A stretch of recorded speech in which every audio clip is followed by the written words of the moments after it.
बिहार की राजनीति एक बार फिर दिलचस्प मोड़ पर आ खड़ी हुई है, जहां मुख्यमंत्री नीतीश कुमार ने अपने हालिया राजनीतिक संकेतों से सहयोगी दल बीजेपी की चिंताएं बढ़ा दी हैं।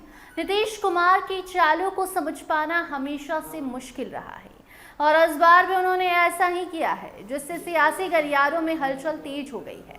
समृद्धि यात्रा के दौरान जो दृश्य सामने आए, उन्होंने कई नए सवाल खड़े कर दिए। पहले नीतीश कुमार ने उप मुख्यमंत्री सम्राट चौधरी के कंधे पर हाथ रखा, जिससे ये संकेत माना गया कि वो उन्हें आगे बढ़ाने का इशारा कर रहे हैं, उन्हें सीएम बनाना चाहते हैं। लेकिन इसके तुरंत बाद उन्होंने सांसद ललन सिंह और फिर दूसरे उप मुख्यमंत्री विजय कुमार सिन्हा के कंधे पर भी हाथ रख दिया। सबसे चौंकाने वाला पल तो तब सामने आया जब विजय सिन्हा को पास बुलाने के लिए उन्होंने सम्राट चौधरी को अपने बगल से हटा दिया। इस एक कदम ने सियासी समीकरणों को पूरी तरह से उलझा कर रख दिया है। अब सवाल उठ रहा है कि आखिर नीतीश कुमार किसे आगे बढ़ाना यानी कि सीएम बनाना चाहते हैं, या फिर ये सिर्फ एक राजनीतिक संदेश है। राजनीतिक विश्लेषकों का मानना है कि नीतीश कुमार की रणनीति हमेशा से बहुस्तरीय रही है। वो कभी भी अपने अगले कदम का स्पष्ट संकेत नहीं देते हैं। यही कारण है कि उनके सहयोगी और विरोधी दोनों ही अक्सर भ्रम में रहते हैं। कास्ट सिलेक्शन की बात करें तो विजय सिन्हा का समीकरण पारंपरिक सामाजिक संतुलन में पूरी तरह फिट नहीं बैठता, फिर भी उन्हें इस तरह प्रमुखता देना कई संकेत दे रहा है। ये पहला मौका नहीं है जब नीतीश कुमार ने सबको चौंकाया हो। साल 2014 में लोकसभा चुनाव में हार के बाद उन्होंने मुख्यमंत्री पद से इस्तीफा दे दिया था। उस समय ये बड़ा सवाल था कि उनकी जगह कौन लेगा।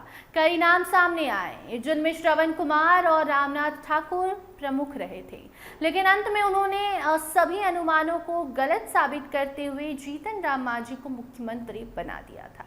ये फैसला उस समय भी चौंकाने वाला था, क्योंकि जीतन राम मांझी हाल ही में लोकसभा चुनाव हार चुके थे और उनका नाम चर्चाओं में तो था ही नहीं।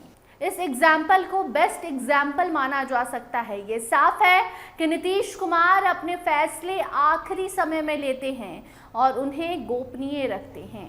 राज्यसभा के मामलों में भी उनकी रणनीति अलग रही है। आमतौर पर यह माना जाता है कि वो किसी नेता को 2 बार से ज्यादा राज्यसभा नहीं भेजते, लेकिन इस धारणा को भी उन्होंने तोड़ दिया। रामनाथ ठाकुर को तीसरी बार राज्यसभा भेजा गया, जबकि पहले हरिवंश नारायण सिंह का टिकट काटा गया था। इन सभी घटनाओं को जोड़कर देखें तो साफ है कि नीतीश कुमार की राजनीति सिर्फ तत्कालिक फैसलों पर आधारित नहीं है, बल्कि इसके पीछे एक लंबी गणित काम करती है। उनके हर कदम का एक अलग ही मतलब होता है, जिसे समझना आसान बिल्कुल भी नहीं होता। फिलहाल उनके हालिया इशारों ने बीजेपी की चिंता जरूर बढ़ा दी है। पार्टी के भीतर ये सवाल उठने लगे हैं कि क्या नीतीश कुमार भविष्य में कोई बड़ा राजनीतिक फैसला लेने की तैयारी कर रहे हैं। हालांकि अभी तक कोई स्पष्ट संकेत नहीं मिला है, लेकिन उनके पिछले रिकॉर्ड को देखते हुए कुछ भी संभव माना जा रहा है।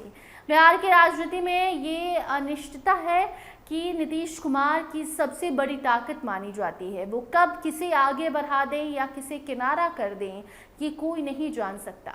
यही वजह है कि उन्हें समझना आज भी उतना ही मुश्किल है जितना पहले था। आने वाले दिनों में यह देखना दिलचस्प होगा कि नीतीश कुमार के ये संकेत किस दिशा में जाते हैं और बिहार की राजनीति में क्या नया मोड़ लाते हैं। फिलहाल इतना जरूर है कि उन्होंने एक बार फिर अपने विरोधियों और सहयोगियों दोनों को सोचने पर मजबूर कर दिया है। दोनों की नींद उड़ाकर रख दी है।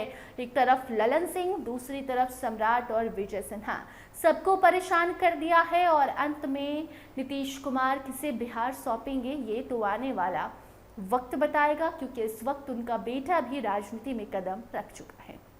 फिलहाल इस रिपोर्ट में इतना ही। देखते रहिए स्टार टीवी बिहार। धन्यवाद।